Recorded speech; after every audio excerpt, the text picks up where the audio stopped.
गुरु श्री रमन महर्षि आत्म अनुसंधान अभ्यास। प्रश्न, यदि मैं हमेशा यहाँ और अभी हूँ तो मुझे इसका अनुभव क्यों नहीं होता? उत्तर, बस यही बात समझनी है।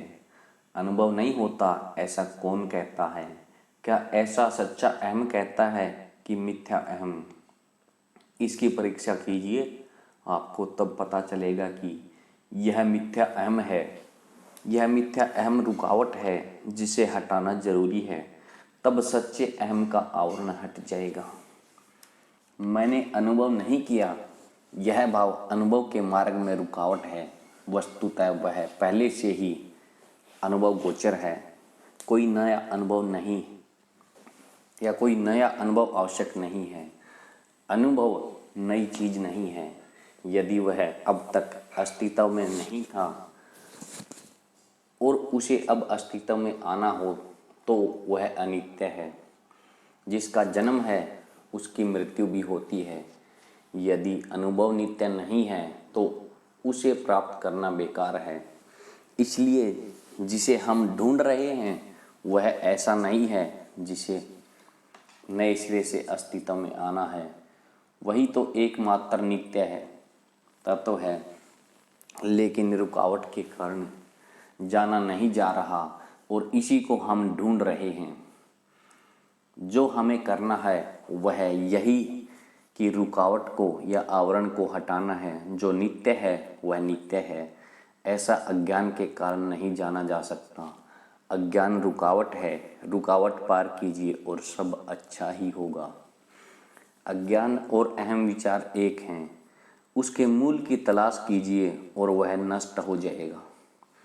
अहम विचार प्रेत जैसा है, ठोस नहीं है। वह शरीर के साथ उत्पन्न होता है, बढ़ता है तथा नष्ट होता है।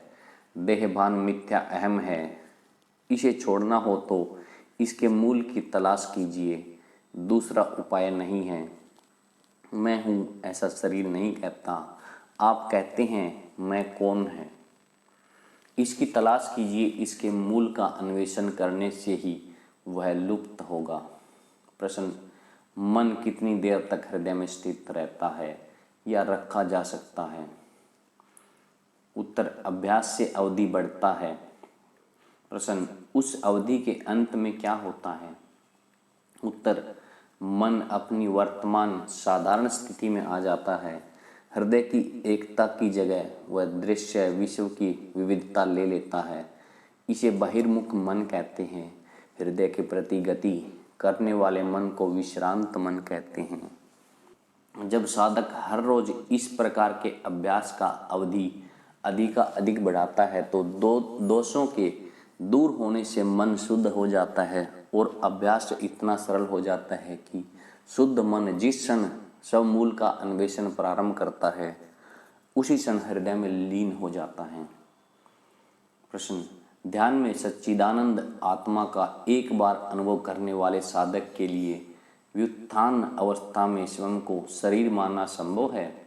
उत्तर, हाँ, यह संभव है, लेकिन धीरे धीरे अभ्यास के परिपक्व होने पर उसका यह मिथ्या तादात्म्य में लुप्त हो जाएगा। आत्मा के पूर्ण प्रकाश में भ्रम का अंधकार हमेशा के लिए नष्ट हो जाएगा। सब वासनाओं का उन्मूलन किए बिना प्राप्त किया गया आत्म अनुभव स्थिर नहीं होता। अतः वासना क्षय के लिए अवश्य अभ्यास जारी रखना चाहिए।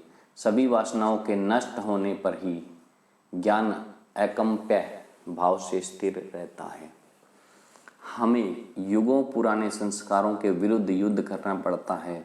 वे सब जाएंगे। भूतकाल में जिन्होंने साधना की होती है उनकी वासनाएं तुलनात्मक दृष्टि से जल्दी चली जाएंगी, दूसरों के लिए कुछ देर से जाएंगी।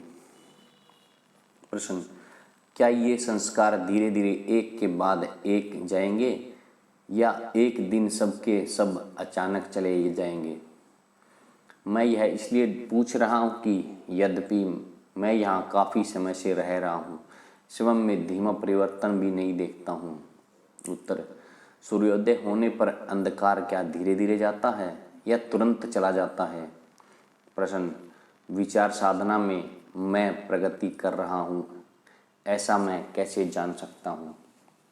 उत्तर, आत्म साक्षात्कार के मार्ग में प्रगति का मापदंड निर्विचार स्थिति के स्तर हैं, लेकिन आत्म साक्षात्कार में कोई स्तर नहीं है, वहाँ हमेशा एक समान होता है। आत्मा नित्य साक्षात है, विचार रुकावट हैं। आत्मा नित्य अपरोक्ष या साक्षात है। ऐसे ज्ञान के मार्ग में रही हुई रुकावटों का कम होना प्रगति का मापदंड है। इसलिए विचार किसके लिए हैं, ऐसा देखते रहने पर उनका निरोध अवश्य करना चाहिए। इस तरह आप उनके मूल में पहुंचते हैं, जहां से वे उत्पन्न नहीं होते। प्रश्न, संदेह हमेशा उत्पन्न होते रहते हैं, इसलिए मेरा यह प्रश्न है। उत्तर, एक संदेह होता है, उसका समाधान किया जाता है, दूसरा खड़ा हो जाता है, वहाँ जाता है केवल तीसरे को स्थान देने के लिए, और यह सिलसिला इस तरह ही चलता रहता है। सारे संशय को मिटाना असंभव है। देखिए कि संशय किसे होते हैं, उनके मूल में पहुंचकर वहाँ बस जाइए तो वे उत्पन्न नहीं होंगे। संशयों को इस प्रकार ही नष्ट किया जा सकता है। प्रश्न, क्या मुझे उत्तर दिए बिना पूछते रहना चाहिए कि मैं कौन हूँ? कौन किसको पूछता है? विचार के दौरान भावना कैसी होनी चाहिए? यह आत्मा है या अहंकार? उत्तर, मैं कौन हूँ, इस अन्वेषण में मैं अहंकार है। प्रश्न का सही मतलब अहंकार का मूल या जन्म स्थान क्या है? ऐसा है, मन में किसी प्रकार की भावना आवश्यक नहीं है। जो आवश्यक है वह केवल इतना कि आप इस आकार के, प्रकार के, इसी नाम के शरीर इत्यादि भाव छोड़ देने हैं। आपके वास्तविक स्वरूप में किसी विशेष भावना की आवश्यकता नहीं। वह हमेशा जैसा है वैसा रहता है, वह सत्य है, कोई भावना नहीं। प्रश्न, लेकिन क्या यह विचित्र सी बात नहीं है कि मैं को ढूंढे? क्या मैं कौन हूँ? प्रश्न, केवल क्या यह विचित्र सी बात नहीं है कि मैं को ढूंढे? क्या मैं कौन हूँ का अन्वेषण एक अर्थहीन सूत्र साबित नहीं होगा, या मुझे मंत्र की तरह इसे अंतहीन रूप में बार बार अपने आप को पूछते रहना चाहिए? उत्तर, आत्म अनुसंधान निश्चित रूप से अर्थ शून्य सूत्र नहीं है, और वह मंत्र जप से कहीं अधिक प्रभावी है। यदि मैं कौन हूँ यह अनुसंधान केवल मानसिक प्रश्न होता तो उसका विशेष मूल्य नहीं होता। इसका मुख्य हेतु संपूर्ण मन को उसके मूल स्थान में केंद्रित करना है। इसलिए यह एक अहम द्वारा दूसरे अहम का अन्वेषण नहीं है।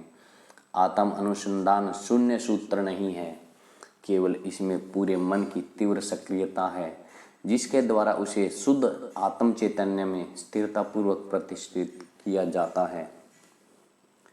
आत्म अनुसंधान वह एक अमोघ साधन है, वह एकमात्र सीधा मार्ग है जिससे अनंत पूर्ण सत्ता का अनुभव किया जाता है, जो वस्तुतः स्वयं आप हैं। प्रश्न, मैं प्रातः एवं सायंकाल कुछ समय के लिए आत्म अनुसंधान का अभ्यास करूं तो पर्याप्त है, या मुझे हमेशा जब मैं चलता हूं, लिखता होता हूं, तब भी उसे जारी रखना चाहिए? उत्तर, आपका सच्चा स्वभाव क्या है? होना है, चलना है या लिखना? होना एक अपरिवर्तनशील निरपेक्ष सत्य है, जो मुख्यतः चलना, लिखना इत्यादि सापेक्ष एवं गौण है। जब तक आप इस शुद्ध सत्ता की अवस्था को जान ले, तब तक आत्म अनुसंधान करना चाहिए। एक बार आप इसमें प्रतिष्ठित हो गए तो आगे कोई चिंता नहीं है। विचार उत्पन्न ही न हो तब कोई भी उनके मूल का अन्वेषण नहीं करेगा। जब तक आप मैं चलता हूँ या मैं लिखता हूँ ऐसा सोचते हो, तब तक आपको यह सब कौन करता है, इसका अनुसंधान जारी रखना चाहिए। प्रश्न, यदि मैं विचारों का अस्वीकार करता हूँ तो इसे विचार कहा जा सकता है? उत्तर, यह प्रारंभिक कदम हो सकता है, लेकिन विचार का वास्तविक आरंभ तब होता है लेकिन विचार का वास्तविक आरंभ तब होता है जब आप मन की आंतरिक गति से या अर्थात विचार तरंगों से पर होकर अपने स्वरूप में ठहरना सीख लेते हैं। प्रश्न, तो विचार बौद्धिक प्रक्रिया नहीं है? उत्तर, नहीं, वह आंतरिक विचार या अन्वेषण है। नए साधकों को मन के सूत्र को पकड़कर उसके अन्वेषण की सलाह दी जाती है, लेकिन आखिर यह मन क्या है? वह आत्मा का प्रक्षेपण है। ढूंढिए तो वह किसे दिखाई देता है और कहाँ से प्रकट होता है? अहम विचार इसका मूल कारण है, ऐसा मालूम होगा, और अधिक गहराई में जाने पर अहम विचार लुप्त हो जाता है और उसके स्थान में अहम चेतना का अनंत विस्तार शेष रहता है। प्रश्न, मैंने श्री अरविंद आश्रम की माताजी से पूछा, मैं मेरे मन को निर्विचार रखता है जिससे ईश्वर अपने सच्चे स्वरूप में मुझे दर्शन दे, लेकिन मुझे कुछ नहीं दिखता। उन्होंने जवाब दिया, आपकी मनस्थिति सही है, शक्ति ऊपर से नीचे उतरेगी, वह सीधा अनुभव है, मुझे कुछ और करना चाहिए। उत्तर, आप जो हैं वहाँ रहें, न कुछ नीचे उतरता है न ही प्रकट होता है। अहम का लुप्त होना जरूरी है, जो है वह हमेशा है। इस समय भी आप वही हैं, उससे भिन्न नहीं हैं। सुनने को देखने वाले आप हैं, उसे देखने के लिए वहाँ आप होते हैं। आप किसकी राह देख रहे हैं? मैंने कुछ नहीं देखा, यह विचार एवं कुछ देखने तथा पाने की अपेक्षा यह सब अहंकार की करतूत है। आप अहंकार के जाल में फंसे हैं, यह सब आप नहीं, अहंकार कह रहा है।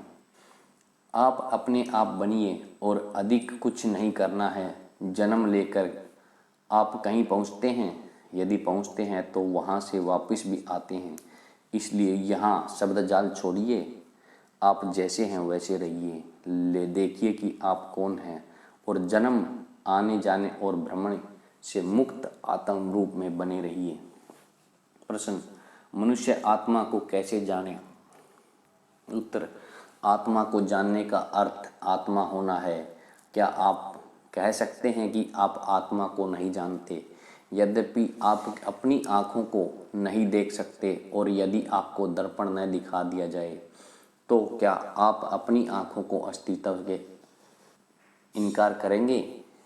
इसी प्रकार यद्यपि आत्मा वस्तुतः वस्तुरूप नहीं है, फिर भी आप उसके विषय में समान हैं, क्योंकि आत्मा वस्तुरूप में नहीं दिखता। इस कारण क्या आप अपने आप का इनकार करेंगे? जब आप कहते हैं मैं आत्मा को नहीं जानता, तो यह न जानना सापेक्ष ज्ञान की दृष्टि से है। आपकी सापेक्ष ज्ञान की आदत इतनी प्रबल हो गई है कि अपनी आत्मा को भी आप उसी सापेक्ष दृष्टि से देखना चाहते हैं।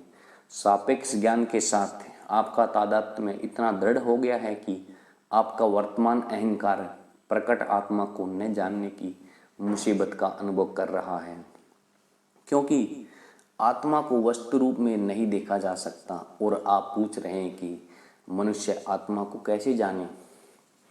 प्रश्न, आप होने की बात कहते हैं, क्या होना है? उत्तर, आपका कर्तव्य केवल होना है, यह या वह होना नहीं। मैं हूँ, वह मैं हूँ, पूर्ण सत्य है। निश्चल बनिए से संक्षेप में इसी पद्धति बताई गई है। निश्चलता का अर्थ क्या है? इसका अर्थ है अपने आप को नष्ट कर दीजिए, क्योंकि कोई भी रूप या आकार परेशानी का कारण है। मैं अमुक हूँ, इस ख्याल को छोड़ दीजिए। आत्मा का अनुभव करने के लिए सिर्फ निश्चल होना आवश्यक है। इससे सरल और क्या हो सकता है? इसी कारण आत्म विद्या प्राप्त करना सबसे सरल है। केवल अपने आप का सत्य परीक्षण करने एवं जानने योग्य है। अपने ध्यान का लक्ष्य बनाकर मनुष्य को चाहिए कि वह उसे हृदय में जाने। मौन, स्वच्छ तथा मन की चंचलता से रहित चेतना में यह अपने आप का ज्ञान प्रकट होगा। समझिए, जो चैतन्य निराकार आत्मा या अहम रूप में प्रकाशित हो रहा है और जिसे सत्य असत्य इत्यादि विचारों से रहित तथा निश्चल होने पर जाना जाता है, वह केवल पूर्ण सत्य है। वीडियो को सुनने के लिए आपका बहुत बहुत धन्यवाद। प्लीज़ इस चैनल को लाइक और सब्सक्राइब कीजिए। आपको ऐसे ऐसे वीडियोस मिलते रहेंगे। Thank you so much.